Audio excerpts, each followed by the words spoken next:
Shalom. Hari ini kita akan renungkan Kitab Wahyu pasal 16. Teksnya ayat 1 sampai 21 dan sudah dibagi 3 paragraf. Paragraf yang pertama ayat 1 sampai 11. Ketika tumpahkan cawan dari ke pertama sampai ke 5, menimbul tula-tula atas semua orang yang memakai tanda dari binatang itu dan yang menyembah patungnya, tetapi mereka tidak bertobat. Paragraf yang kedua ayat 12 sampai 16. Ketika tumpahkan cawan ke-6, disiapkan jalan bagi raja-raja yang datang dari sebelah timur, dan 3 loh najis keluar untuk mengumpulkan raja-raja peperangan pada hari besar.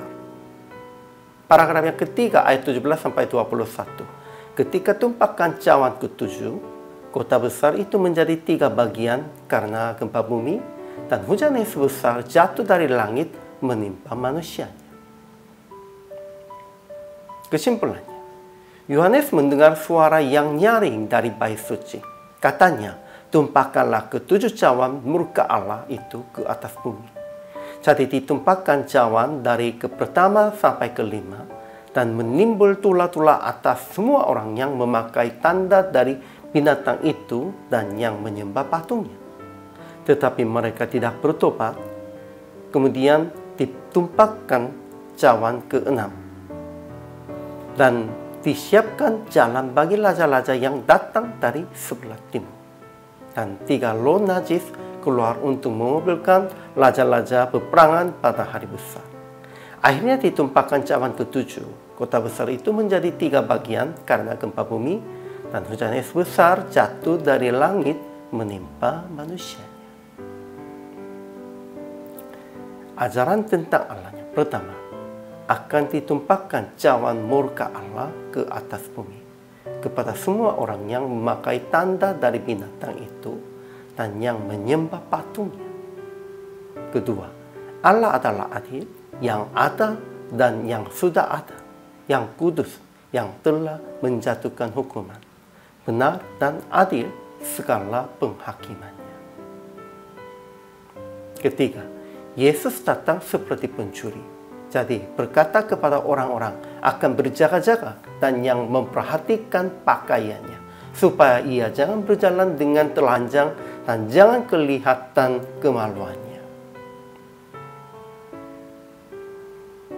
Ajaran tentang manusianya. Pertama, dari malaikat yang pertama sampai malaikat kelima menumpahkan cawan di atas bumi, laut, sungai, matahari, dan tahta binatang, dan menimbul tula-tula atas semua orang yang memakai tanda dari binatang itu dan yang menyembah patungnya.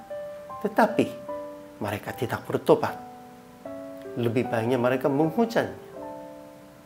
Kedua, ketika malaikat ke-6 tumpahkan cawan, disiapkan jalan bagi raja-raja yang datang dari sebelah timur, dan 3 loh najis keluar untuk mengumpulkan raja-raja peperangan pada hari besar, sehingga mereka berkumpul ke Harmagedon.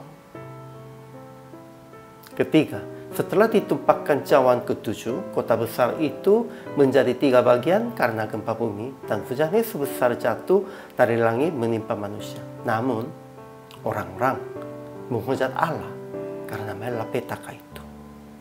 Inilah manusia. Jadi aplikasi hari ini. Pertama, jangan menjadi sepihak dengan binatang, naga, raja-raja dunia. Tetap berdiri di hadapan Tuhan sebagai anaknya. Harus menolaknya kekuasaan mereka. Hanya berdiri di hadapan Tuhan. Kedua, menolak godaan loh najis. Akan mengajak untuk berperang dan melawan orang lain. Tetap mencari jalan berdamai dengan semua orang. Inilah jalan Tuhan. Ketiga, tetap memberitakan rencana hukuman Tuhan kepada mereka belum bertobat, dan memberi kesempatan lagi sama seperti hati Tuhan. Memang di dalam teks hari ini ada tula-tula, itu malapetaka-malapetakanya itu mirip dengan tula-tula pada waktu orang Israel keluar dari Mesir. Kenapa? Itu salah satu teladan, contoh. Kalau mereka tetap hatinya keras, mereka pasti akan dihukum mati. Tetapi kalau mereka bertobat dan kembali kepada Tuhan, mereka pun, orang asing pun bisa menjadi umat Allah. Inilah kehendak Tuhan.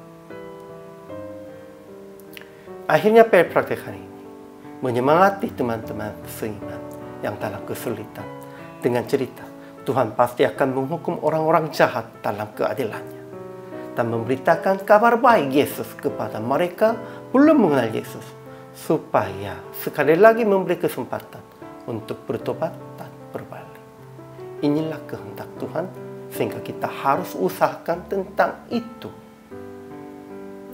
Hari ini juga, selama melayani, Tuhan Yesus memberkati.